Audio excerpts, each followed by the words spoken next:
So, welcome back to 3rd Age Reforged and to another battle replay, and today we are asking a question.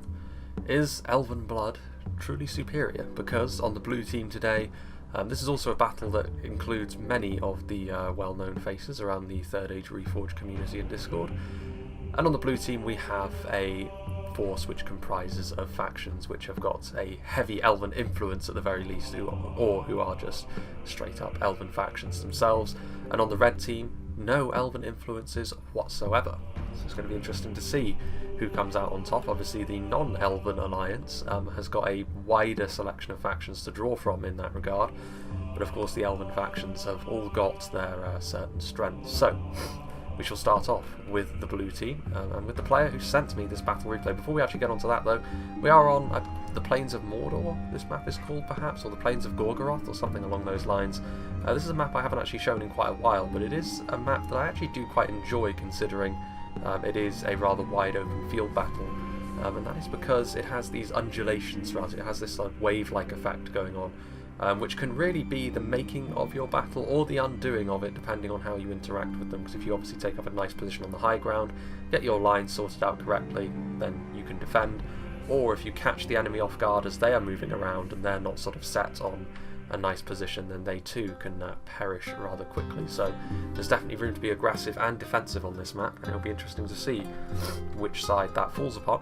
We'll start off with the Elven Alliance though, once again with the player who sent me the battle replay, which is Enxfitz, who is playing as Mirkwood today, ever the fan favourite. Got some Hiri Peng. So on a map like this, where you can set up a nice defensive position on these sort of wave-like crests, one of your heavier archers is a good idea, just in case you do get locked into a skirmish fight. Mirkwood's armour values are not amazing by any means. They're not the worst of the elves, we'll get onto that in just a moment, but the Hiri Peng are certainly more than capable of skirmishing with the enemy, and with their superior range, damage and accuracy, if you're coming at them with really low quality archers, they will still win, even if they aren't being efficient, because obviously Snaga archers and the like cost so little, although to be fair they're going up against a faction which is incredibly comfortable in the skirmish fight, so that might make Mirkwood being defensive a little bit of an untenable proposition. We also have the Bows of Emondwyr, so a horse archer unit, of course again very vulnerable to enemy skirmish fire, but as with most horse archers, perhaps even more so because of the extra damage of Elven archers. They can be used to harass the enemy and go after individual targets with their mobility very, very nicely. Just in behind these trees, we've got another unit of Hiri Peng. The front line comprises of Spears of Emondwyr. The entry-level Mirkwood units, certainly, again, armour is where they truly suffer. But in melee, even a unit of basic Elven Spears like this can still do damage even to decent quality infantry, which is nice. It's a nice thing to have when you're the elves in particular, because if the enemy doesn't invest quite enough in their infantry, even your basic units will be enough to give them real trouble. And the Spears of Emondwyr obviously have got that nice anti-cavalry bonus as well, but again, armour value is relatively low. Even from the front with their shield value, they can be shot up pretty nicely if that's what the enemy wants to do.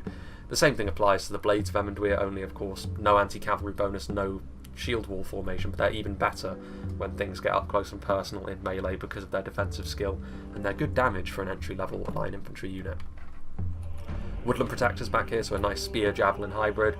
Mirkwood, to be honest with you, are kind of an interesting faction when it comes to dealing with enemy cavalry assaults. Again, based on the faction they're facing today, they may not have to worry too much about that, but the Woodland Protectors are really the out-and-out anti-cavalry infantry unit they have, because of their spears in melee, but also because their javelins allow them to do quite a lot of range damage to pretty much any unit of cavalry that strays too close to them. So definitely a rather common pick for Mirkwood for that reason. Out on this flank we have the Hiri X, so the heavier Mirkwood spears. Not too surprised to see them because they're fantastic at holding the line. They're not quite as good at dealing damage as the other Hiri infantry units, but their versatility and their holding power, considering Mirkwood's lower numbers overall compared to non-Elven factions, makes them a very common pick. They're obviously fairly expensive, but they don't run you quite as much as a unit like the Eldarenway does, so it's still worthwhile. Mirkwood's archers are of course where they shine though. The Woodland Realm Patroller, the entry-level archer, they can be skirmished with because of their lighter armour.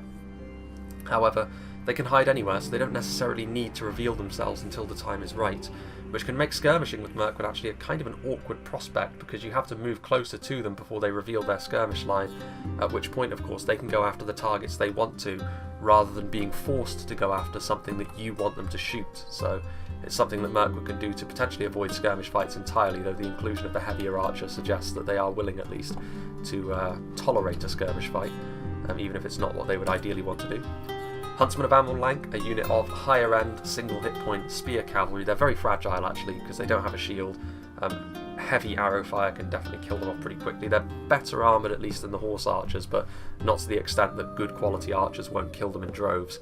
Having said that, against regular cavalry up close and personal, the Huntsmen of Amellanc will dominate them. Having said that, most of the time we see cavalry, of course, it is the multiple HP variety. Against the vast majority of those, to be honest with you, the Huntsmen will struggle without support. But on this occasion, again, based on the fact they are facing off against Dale, Earls are likely the only thing they'll come up against, and I would imagine the Huntsman would be just fine in that matchup, especially with multiple units of them. He's gone for a big mounted corps actually, with the Sindar of the Girdle being his general's unit.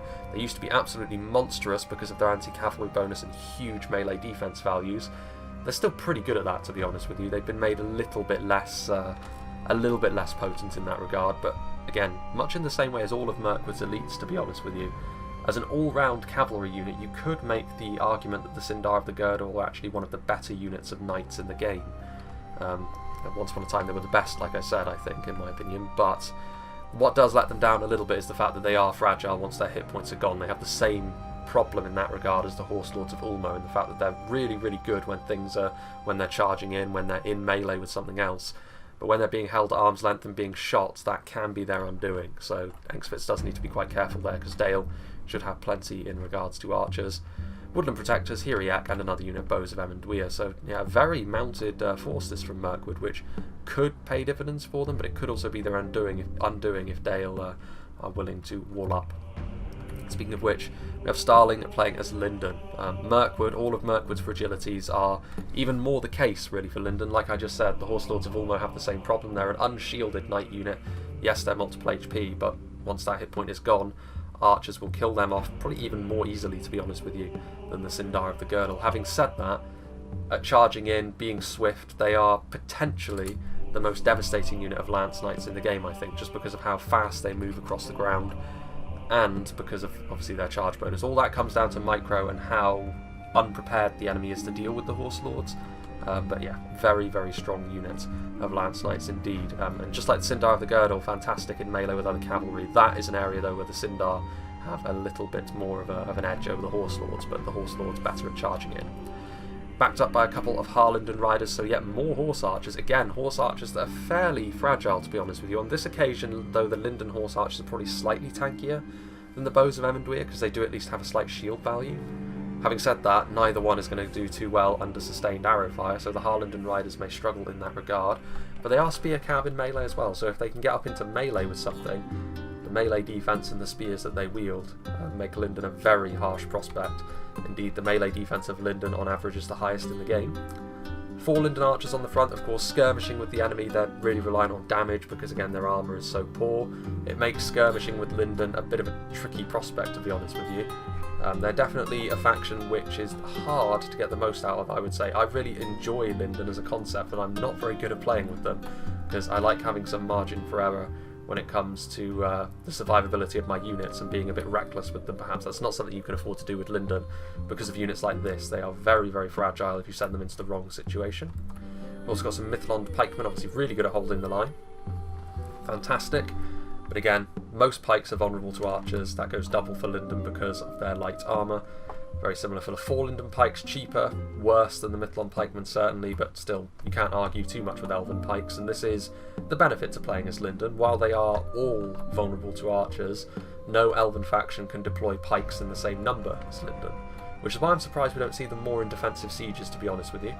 But such is the way of things. I guess people like me are a little bit poor with Lindon for the most part because their light armour is a difficult obstacle to overcome. Mithlond Swordmasters, so Lindon has gone for the heavy Swordmasters, whereas Mirkwood has not. So more damage dealers on the front line, but still no shielded units really. 4 Lindon Marines are shielded at least, but they're primarily Javelin Spear hybrids, similar to the Woodland Protectors, only I think they're slightly lower tier in general, but you can bring more of them more easily as Lindon. The Mithlond Marines are the higher tier variety. He does actually have a unit of shielded infantry back here, which is where his general is. Not often you see Círdan rolling with a unit of Harlenden infantry, but there he is. That's pretty much it for Lindon. So again, a slightly unorthodox army, I would say this from Lindon. Like, they aren't really able with a composition like this to protect themselves too well from archers. So they're definitely... Lindon can't really do that at the best of times, but it's definitely a risk, I think. We'll see if it pays off, because he definitely has some good tools here, Starling, should he use them correctly. And then finally, the only non-fully elven faction, they definitely have a good, healthy amount of elven blood in their veins. Dol Amroth, played by Tundra's Fox. Not too surprising to see them go more cavalry heavy, of course. Perithil Riders, they will be the best of the horse archers on this team at sustaining punishment. They'll do slightly less damage with their bows, I would suggest, but not too much less. I prefer the Perithil Riders to the other 2 units of horse archers, to be honest, for that reason. Dol Amroth's fragility comes in the fact that their infantry maybe isn't quite up to standard compared to the other Western Kingdoms, and also the fact that they do tend to break more easily than quite a few of the other Western Kingdoms. It's not on the same level as Cardland, but I have noticed Dol Amroth a bit fragile in that regard. So all of the factions on the blue side have got their fragilities, but of course they seem to have really gone heavy into their cavalry, so in terms of their mounted companies, they are going all out. Some Perithil Horse Guards, so some dedicated melee cavalry. If you're going for cavalry numbers, having a unit like this to help swamp enemy mounted units is very, very useful. So nice sword and board cavalry there. It's got some Knights of the Silver Swan, so some sort of heavier lancers. They're not multiple HP, but they should still be able to get some good damage off. This is the sort of unit that you want to sort of hold around the periphery of the battle, I think, and wait until they have a good opportunity to slam into enemy foot units. The Arathirim, another unit of Lance Knights, unlike the Sindar of the Girdle and the Horse Lords of Ulmo. The Arathirim are heavily armoured and shielded, so they will be a little bit more tanky in that regard. But like I said, I have noticed the Arathirim have got a bit of a tendency to break if you send them into the wrong situation. Every time I've used them, they've let me down in that regard, so the agenda is real, I suppose. But we shall see if the Arathirim can not do that today, because in theory they're just as strong as any other Lance Knight. I'm just yet to see it. A few Belfast Marines on the front line, so more javelins. Again, slightly unorthodox army composition this, but again, unorthodox can be awkward to deal with, so we'll see. Black Swan Renegades with some armour piercing on the front line, which will be very useful against the opponent Dol Amroth is across from. Doranernal Swordsmen and Civilians just to pad out the line. There's actually some Haven Guard mixed in there as well. And then further back here, another unit of cavalry. Naturally, it wouldn't be a proper Dol Amroth mounted force without the mighty Haven Knights, one of the strongest units of melee cavalry in the game. And a second unit, actually, of Knights of the Silver Swan. Moving on to the non-elf team, the Anti-Elf Alliance.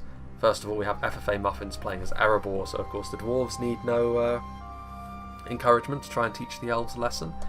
Erebor, of course, have got some Ironfoot Warriors and some Ironfoot Pikes on the front line. A good front line this. I mean, against Dol Amroth, this would certainly be enough to give them pause and sort of cause for concern. There's the Highborns of Erebor mixed in there as well. The question is, though, Dol Amroth have gone for a more cavalry-heavy army as well, so it'll be interesting to see how the slower, plodding army of Erebor deals with all of these mounted units. But of course, if they can just go in, deal with the Dol Amroth infantry, and then the red team can maybe start to constrict the blue team to what parts of the map they can use, that would probably be the way forward. We shall see. Some Dwarven Miners and some Erebor Legionaries. The AP on them obviously is always useful, and it will certainly be the case against Dol Amroth's infantry. Dwarven Miners and Legionaries, and they've actually gone for a big cav force as well. We've got the War Goats, a couple of units of them, and then one of the most devastating units of Knights off the charge, the Ironfoot Hammer Guard. Now, they may find themselves overwhelmed in terms of numbers here, and Dol Amroth will fancy themselves in a straight-up cav fight with Erebor, even though the individual quality of these units is pretty good. We shall see. And he's actually gone for the chariots as well, Ironfoot Wargoat chariots. With all the cav on display today, keeping them out of harm's way is going to be pretty difficult, I think, but we shall see. We shall see. Then we have Sin of the Dark Cloud playing as Khand. They performed very well in the Tolfa last siege just past. Brotherhood of the Spear, very useful in all respects really, because they'll be pretty good in melee, but they'll also be good at keeping the cavalry away from the front line. Khand going for their classic front line of Nurad footmen and Nurad halberds. Even though they're going up against Lindon, it's really by far and away the best Khand front line that you can bring, to be honest with you. While the AP goes to waste against Lindon more so than any other faction, they can still absorb a good amount of punishment. It still gives you a phalanx, so you're not completely helpless in the face of Lindon's pikes if it comes down to a melee fight. But really the footmen are the main event here because of their big shields, which can absorb a lot of the elven arrows. Brotherhood of the Axe as well, so more AP. I mean, he's got a lot of AP in his army, including Nurad Stormguard. The Brotherhood of the Spear are the only non-AP infantry unit that I can see here, to be honest with you. But having said that, all of Khan's best infantry are AP anyway, so, like I said, still did the right thing. Khan, of course, have gone cavalry heavy, which is a good thing. It means they can contest the blue team's intentions here. Chieftain's Vanguard, fantastic unit of horse archers, very tanky. They do have a slight bonus against other cavalry in melee, but it's not hugely significant. It wouldn't be enough, for example, for them to go toe-to-toe with something like the Horse Lords of Ulmo. They may not need to, as long as they use their bows correctly. The Candish chariots, the Brotherhood of the Wain, of course, use those crossbows. Definitely my favourite unit of chariots in the game because of how many of them there are. Individually, they may be slightly more fragile than the Ironfoot chariots we've seen, but all chariots are pretty fragile, to be honest with you. So, big unit of chariots there. Of course, Nurad Windblades, very, very fast. They'll be able to go toe-to-toe with the fast-moving Lindon and Mirkwood cavalry, certainly, but they need to be careful of all the horse archers, because they could be public enemy number 1, being an unshielded unit of cav. And then, of course, the Variag Cataphracts, pretty much the polar opposite in terms of speed. They're very slow. They're also very heavily armoured, and if they just ignore the enemy cavalry and go after the infantry lines, it could get pretty messy, we shall see. And then Brotherhood of the Lance, very much glass cannons, faster than the unit in front of them, similar in terms of their ability to deal damage with the lance, but you really need to be careful with them against horse archers. And then finally, Dale, played by Eclipse 2500. He has got a front line of Lake Town pikemen and Dalian spearmen and Barding herds, so all of the anti-cavalry is out in force, so the infantry isn't really a soft target for any of the blue team's cavalry. A lot of sharp, pointy sticks that will make life pretty difficult, and just in case it does become an infantry slog, they've also got a, well, Eclipse has also got a full line of dismounted Earls of Dale, which individually probably wouldn't beat Hiriak, to be honest with you, or they probably run them pretty close though, because they are a unit of upper end sword units that are heavily armoured.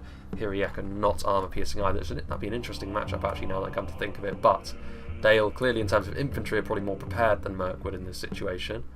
We've got some Dalian cavalry, fast moving lance cavalry. Interesting to see them, and a couple of units of Earls as well.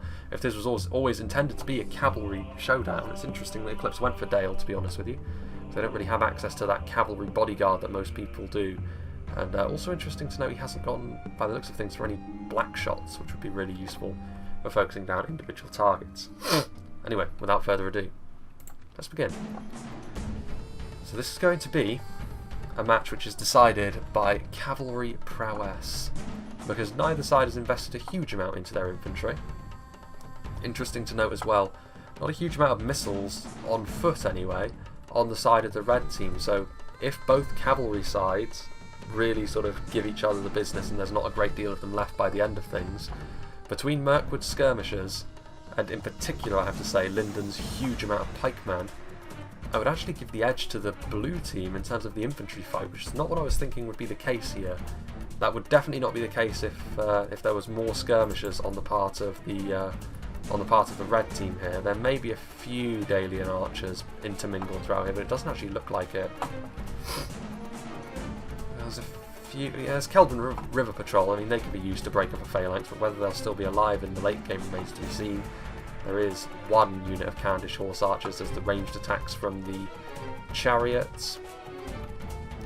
There's also the Ironfoots, who are rotating around in and amongst their allies. You can see immediately as well Erebor marching their army down through this trench, but again, Dale, or Dol Amroth I should say, do not have any archers as such. It's only the full Elven factions that seem to have foot archers of any kind as the rain pours down on Mordor's plains here. The Perithil Riders thinking of moving forward, but the Brotherhood of the Wain coming forward, the Chieftain's Vanguard doing the same, so a few arrows coming in. None of those were actually crossbow bolts, I don't think, and it resulted in just the one kill, so definitely not a decisive blow there, but the first blood has been spilled, I suppose. Bows of Emendwir moving around to the flank, and I mean this is a problem. If Dale don't have any foot archers of their own, they may have the ability to pretty much indefinitely withstand enemy cavalry charges, and to be fair, as long as they wall up, as long as they're willing to absorb the pressure with those Dalian spearmen, this is a pretty nasty front line as well, in much the same way that Lindon's is, to be honest with you, albeit the pikes are obviously of lower quality, but he does have the Barding Herd Eclipse to make up for that to a certain extent. Bows of Emendwir doing their thing. Damaging Elven archers, to be sure. Harland and Riders doing much the same, but they need to be a little bit careful here. Earls of Dale charging downhill. They're pretty tanky unit of cavalry as well. They will of course take a lot of damage to 4 units of Elven Horse Archers over time, and indeed a few of the plate-clad nobility of Dale are falling here, but I mean, they are one of the better units of cavalry you could use to absorb ammunition in this way. It does give the elves something to shoot at though, something to kill. In come the Sindar of the Girdle. The elves are good melee cavalry, but when it comes to this fight they are certainly outmatched. Sindar of the Girdle, 2 units of Huntsmen of Amallank as well. I'm very surprised Dale didn't go for some archers here, because that would be enough to really scupper the plans of Mirkwood here. And Mirkwood, this is Christmas has come early for Engsvitz. Mirkwood's cavalry is rarely brought because most people assume that they're just going to be shot from distance and very difficult to use, but on this occasion, against Dale of all factions, they don't really have an answer here. Perhaps more surprising is the fact that, well, not more surprising, but equally as surprising I would say, is the fact that Khan have only got 1 horse archer. Just the 1. And indeed, when I look at the red team, they don't have much range presence at all. So they basically compositioned their way into a corner in many ways. They can either sit there and try and absorb pressure over a longer period of time, or they can be very aggressive and try to move forward. But against this much cavalry, that is a risky proposition indeed. You can see there that the archers are trying to go after some of these slightly more fragile units of Dalian cavalry, and they are succeeding at that. This is giving Dale the impotence they need to move forward, but I mean, this is a suicide mission for the Dalian cavalry, to be honest. Chieftain's Vanguard moving in as well. The Earls and the Dalian cavalry intercepted by Perithil Horse Guard. More arrows coming in. The Dwarven chariots are also doing their thing, rolling through the Sindar of the Girdle. I mean, they're going to knock a lot of these cavalry units out of the way, but if they get caught in melee at all, they will fall. You can see that one of the chariots has fallen already. They did take a lot of the Sindar of the Girdle with them. And they are still alive, as well as the Brotherhood of the Wain. I say that, 22 of them. So there are chariots in here. Already it's actually proving to be a very chaotic fight indeed, as a lot of these horse archers in behind for the blue team try to shoot into some high priority targets. They're going after the right sort of thing. Brotherhood of the Lance and the Windblades are up on the high ground here. Definitely the sort of thing you want to be going for, not something like the Cataphracts, who are going to be good at absorbing that damage. Chariots are coming through, however, chariots punching in. They could get into all these horse archers. The crossbow bolts are starting to fly. Bows of Emendwyr are over here as well. You can actually see over here as well. You can see the Horse Lords of Ulmo and the Knights of the Silver Swan taking advantage of the fact that Muffins is clearly going to be microing his chariots over on the other side. Because if you stop microing the chariots for a second, they're going to get slaughtered up close and personal. But I mean, this is a golden opportunity for Starling to use these units of cavalry, but they too, of course, let's not forget, are having to micro over here, so it's just a case of who can multitask the best. The Ironfoot chariots are starting to fall, however. Another one bites the dust. They're getting in and amongst all of these units. The Huntsmen of Amallank are routing, to be fair, so the chariots punching a hole and then all of this cavalry coming forward has rather left its mark, you have to say. Bows of Emendwyr are getting run through by the Brotherhood of the Wain as well. Knights of the Silver Swan trying to retreat. Well, I say trying to retreat, they're actually trying to go after the Brotherhood of the Lance. They might succeed, the Brotherhood are faster than they are, but the Lindon cavalry, of course, is very quick as well. It's a very chaotic fight, this indeed. We're just in time here to see a charge from the Horse Lords of Ulmo. Interesting to see them not go after the Ironfoots. It looks like they're actually going after the Dwarven Miners. Perhaps they're doing this, and then allowing a nice surface for the Knights of the Silver Swan to charge into as well. This is a problem, of course, for the Dwarves, as they're in transition across the field, and down come the Dol Amroth Lancers.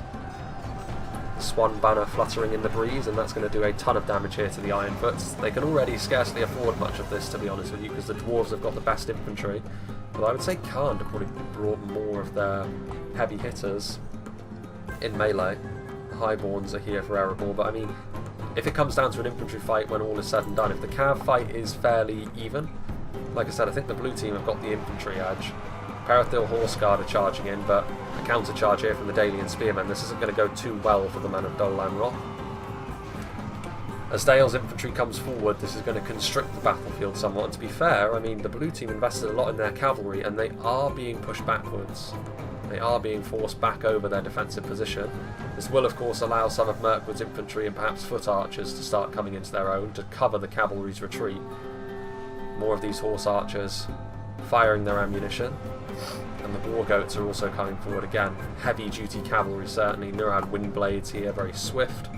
Sindar of the Girdle have already taken their fair share of damage, you have to say, from the chariots that barged through them.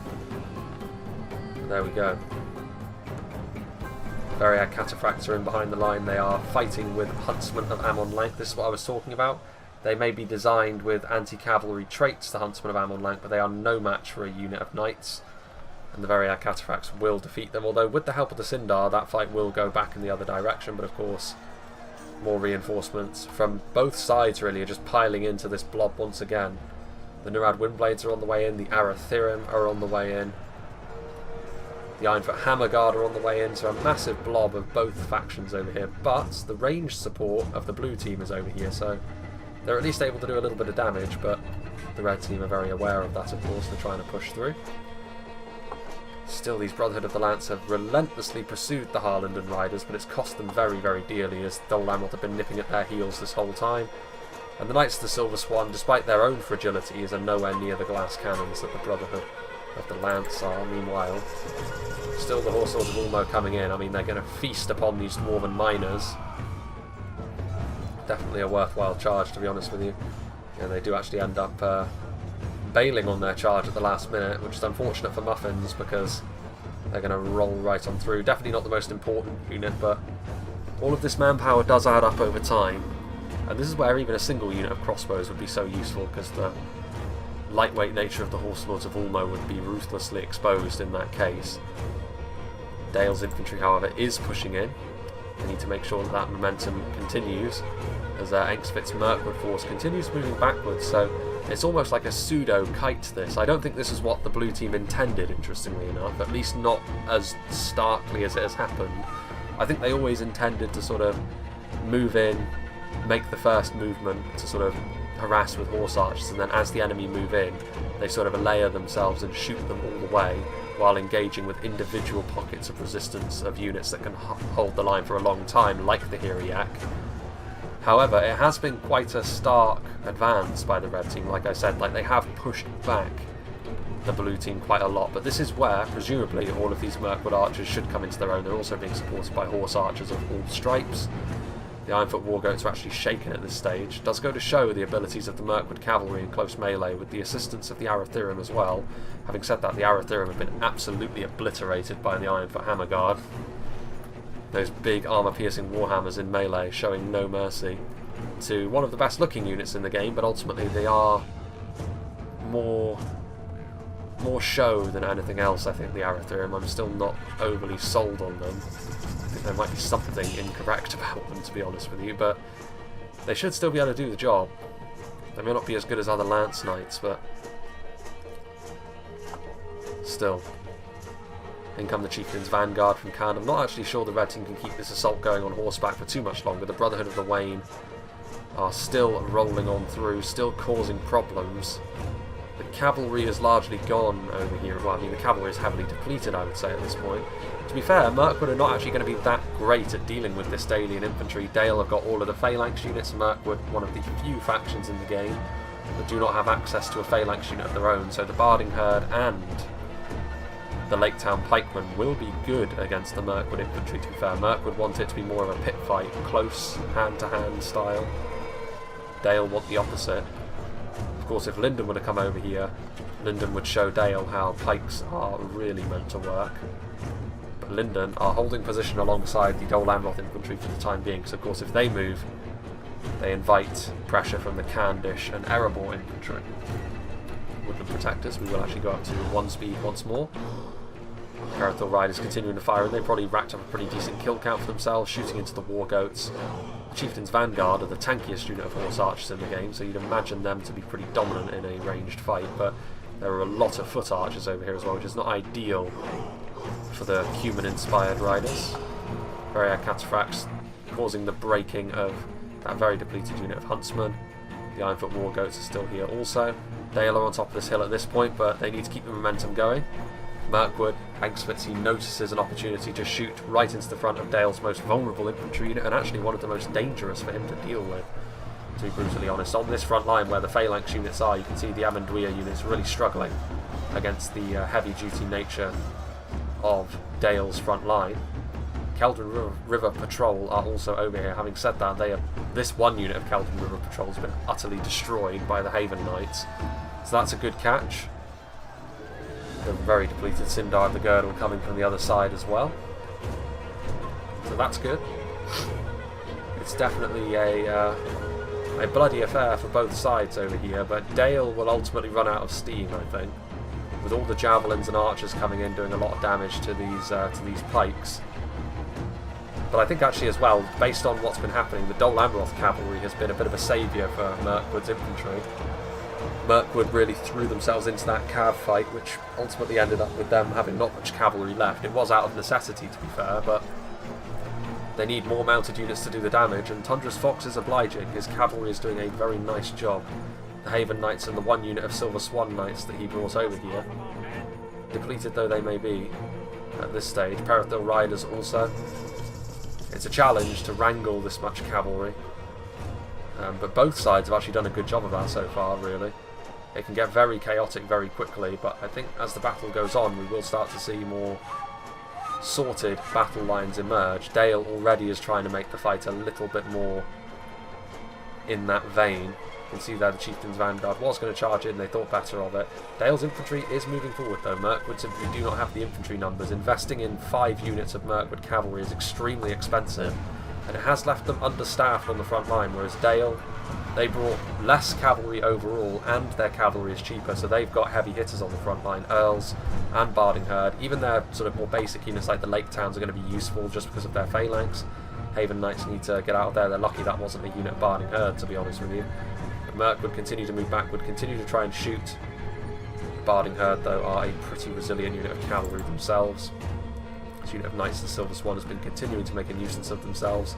Erebor and Kand are on the way over, and I think now we're going to start to see a convergence on this position. I think the blue team realise Mirkwood needs help, and obviously as the blue team start to move, so too will the red team. And the Nomads of Kand are going to be moving in. I'd still think that as the fight enters sort of a later stage, if Lindon's pikes are still in good working order, it's going to be a challenge. They will need to hope then the red team, they've got enough to try and envelop the pikes.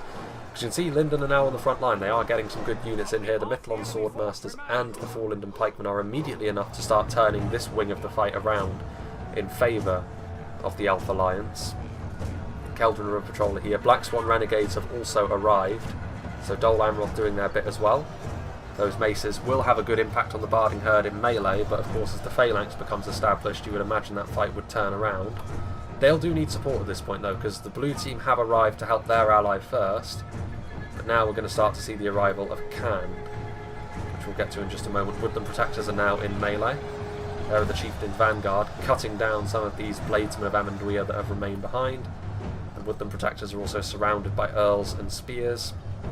A lot of these Elven Archers at the back of the Mirkwood position will be victorious in melee, but they have ultimately been silenced from shooting, which for Dale will probably be acceptable.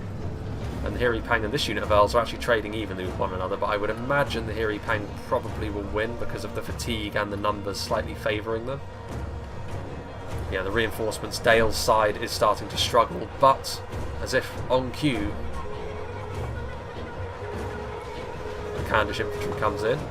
And actually they got a decent charge there into the 4 Lindon pikemen because they weren't actually braced at the time, so that's quite fortuitous there for the Brotherhood of the Axe. Doran Ernal swordsman coming in.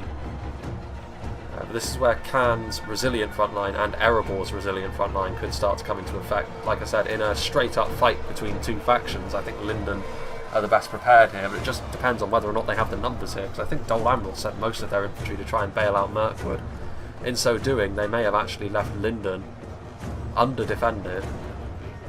Lindon, however, do have their Horse Lords of Ulmo, who are breaking in the face of the Hammer Guard, and it might have been the close proximity of the pikes and the spears as well, but that's very surprising to see 24 Horse Lords of Ulmo rout from the field. That could be disastrous for Lindon, actually, because having those knights in behind here could have been a match winner, to be honest with you. But as it is, I mean, as well, the dwarves have brought pikes of their own, so Lindon are not going to have it all their own way. The Mithlon pikes, I would say, are superior to the Ironfoots, though. Still, the blue team attempting to utilise that cavalry to good effect. Thunderous Fox doing a good job there with his Knights of the Silver Swan, breaking that section of the Dalian army. And the Belfast Marines also over here. The Chieftain's Vanguard trying to make a nuisance of themselves. They want to steer clear of the Haven Knights, though. That is a fight they will not win. In trying to avoid them, though, they went right through a unit of Macemen. So that's not good for them. Who is going to win over on this side of things? With all of the Horse Archers in support with the Mirkwood Archers, Mirkwood are going to win ultimately. Dale got so far, but they are going to peter out. Which is good, I think, for their team, because as it stands, I would say over on this side, Lindon are going to start to struggle in the face of the canned Erebor assault. And you can see Erebor already, they're doing exactly the right thing here. They're not allowing Lindon to get set with their pikes, because if that happens, Lindon are the winners. So they choose a section of line that they've done a good amount of damage to and then roll right on through it. Not good for them, of course. 4 Lindon archers up on the high ground, though, shooting in. And this has been the story of the battle, really. In terms of sheer brute strength on the front line, the red team has had the beating of the Alpha Alliance.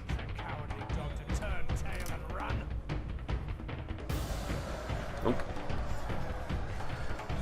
But yeah, they've had the skirmishers to cover their fairly consistent slow retreat. The Horse Lords do return, which is unsurprising considering the numbers they have left. Going after the Ironfoots. That is undoubtedly Dale. Yeah, Dale are gone. And now Lindon's cavalry can sort of reform itself with what's left of Dol Amroth's cavalry. They'll need that cav as well. They'll need their archer support, because like I said, in pure melee at this point, I'm not fancying their chances.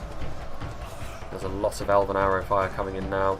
Hiri Peng, 4 Lindon archers. Haven Knights are charging in. That's a bold choice of target, though, to go after the Nurad Storm Guard. They do have the support of their Haven Guard from the front, though, which is perhaps why they did it.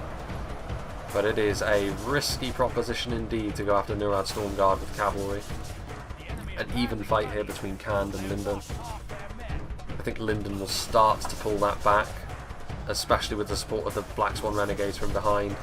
Cand, in turn, have also got their Brotherhood of the Spear over here, though.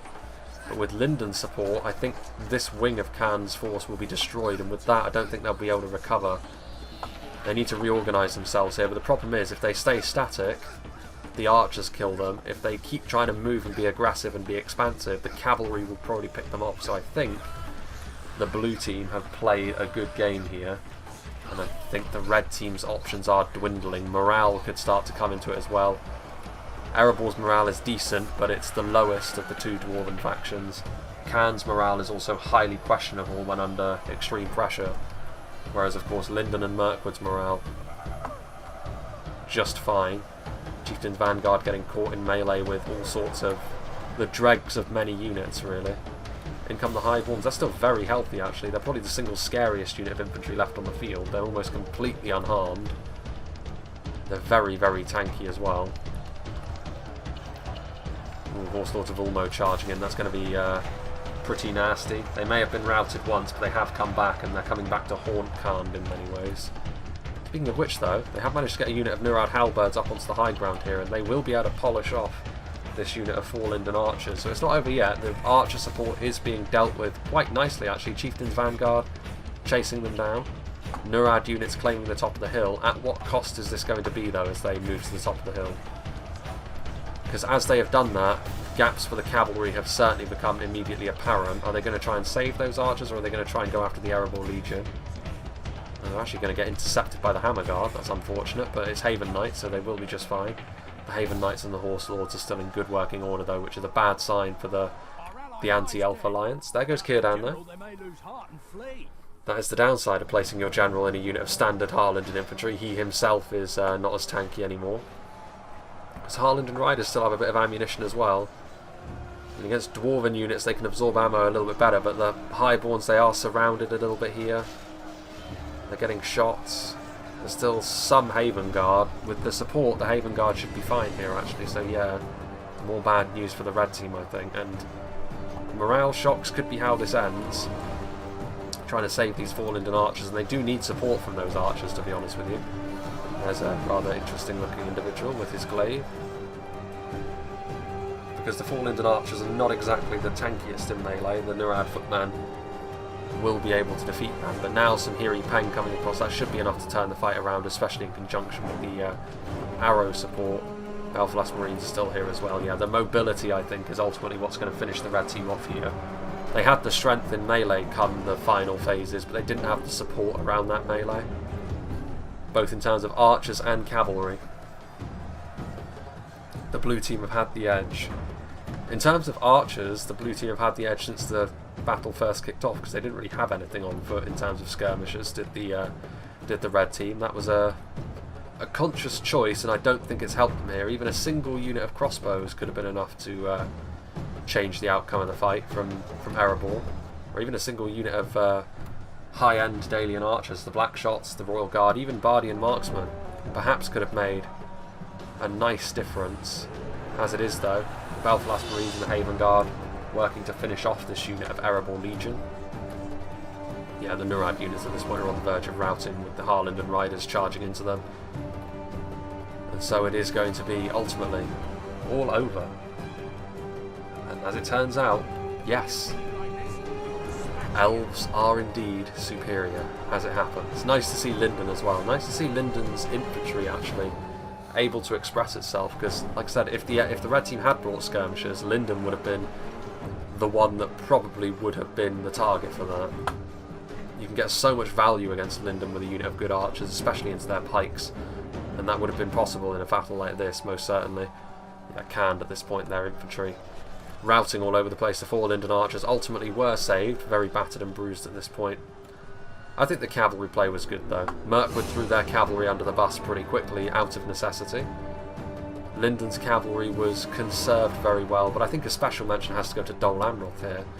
Dol Amroth have been a faction which, every time I've shown them, have been fairly underwhelming recently. That wasn't the case here, though. This was Dol Amroth's cavalry in full flight, used as intended. And the red team couldn't deal with it, ultimately. The armour, the melee cavalry abilities, even the Knights of the Silver Swan, which are a unit which often don't pay for themselves, were used very, very nicely on this occasion. So I think a special mention for Dol Amroth's cavalry, but ultimately, support, they did very well, they charged in, even though the red team was, there goes the Dwarven General, even though the red team was in a constant state of pushing the blues back, there was always an element of, I was wondering if the red team could keep that going indefinitely, and the answer ultimately was no. Not much left of the blue team at all, though. Dol Amroth have got a few units of infantry, Lindon are very depleted, as are Mirkwood. The only cavalry left was Dol Amroth's. But yeah, Lindon getting the most kills in the late game. Obviously, I think they feasted on those infantry units, because this was a very cav-heavy fight, so you wouldn't expect really high kill counts, to be honest with you. And you'd also expect higher kill counts on the part of the Elven factions, because obviously they're going to be less numerous, which is going to skew the kill counts slightly.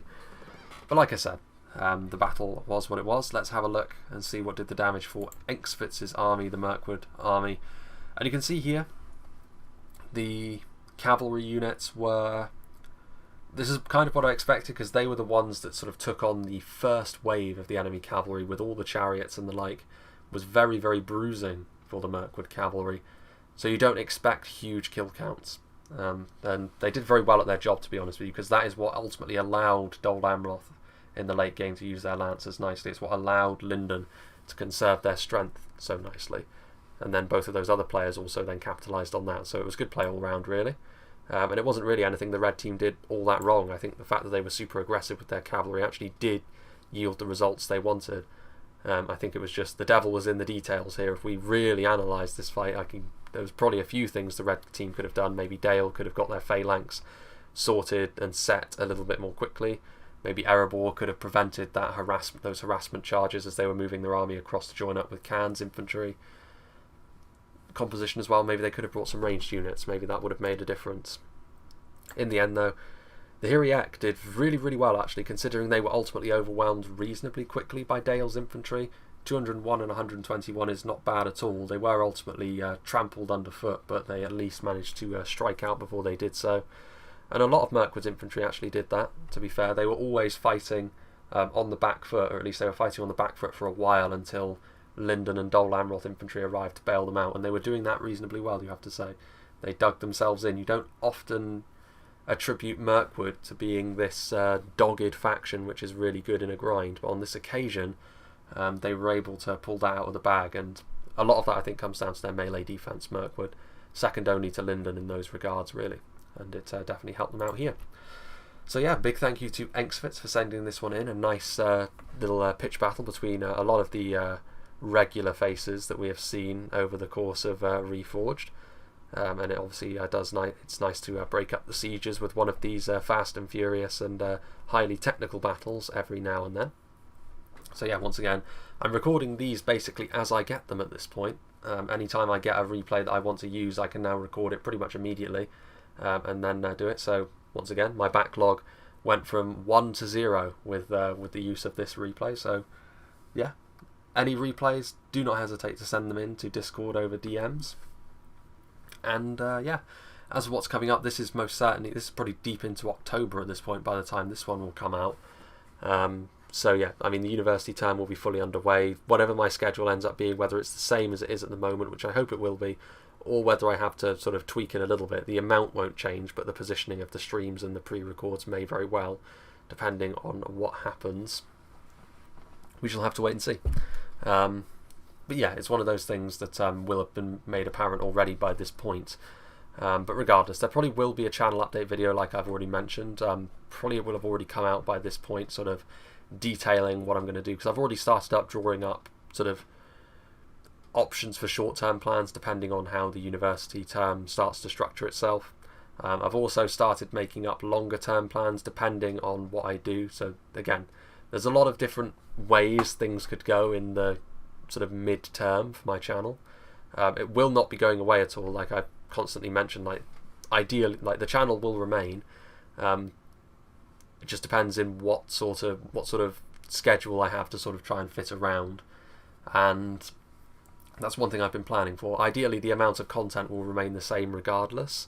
That might be a bit difficult in some eventualities, but we shall see. It's one of those things that, again, I'm drawing up plans to. The channel update video will sort of go through each of the possible outcomes of what can happen going forward and how that will ultimately impact the channel and how I will sort of plan around that. But do not fear, the channel will remain regardless of what happens, really. So yeah, I hope you enjoyed this, and I hope you will join me for whatever is next.